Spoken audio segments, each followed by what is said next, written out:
Bonjour, je m'appelle Pierre Mansat, je vais vous présenter mon projet de fin d'études. Donc ce projet est une réinterprétation de l'histoire artisane de Bar-le-Duc qui vise à mixer deux types d'usagers. Le premier type d'usagers, c'est les habitants, les résidents qui vont pouvoir bénéficier de ce niveau-là qui est constitué de 10 villas patio. Et le deuxième type d'usagers, c'est les artisans qui, eux, bénéficient au rez-de-chaussée de 4 ateliers qui sont construits de manière à être résilients, c'est-à-dire qu'il y a des cloisons à l'intérieur et ces cloisons sont amovibles de telle manière qu'on puisse avoir un grand atelier ou 4 petits ateliers ou 2 ateliers moyens. Concernant la volumétrie du projet, c'est une volumétrie qui est volontairement complexe, qui est engendrée par toutes ces toitures monopentes à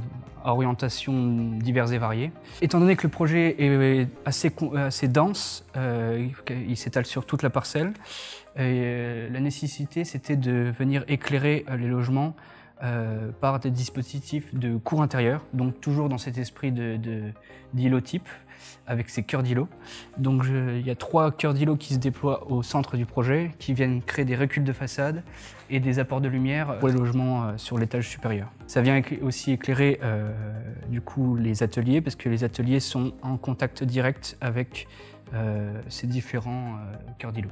Concernant plus la typologie des logements, la partition intérieure s'articule autour de petits patios individuels. Donc ces patios individuels servent de terrasse pour les logements, mais ça permet aussi de dissocier l'espace nuit de l'espace jour, car il a une position centrale au niveau du logement. Et du coup, d'un côté, il y a les chambres et de l'autre, il y a le salon, salle à manger. Peut-être en conclusion, parler de la structure, qui est une structure préfabriquée, qui est tramée sur une structure béton poteau-poutre. Et cette structure permet du coup de pouvoir avoir des espaces résilients, des espaces qui puissent bénéficier par la suite d'un autre type d'usage, d'un autre type de programme. Donc si un jour les ateliers ne marchent plus, il pourra tout à fait avoir un autre type de programme dans ce projet.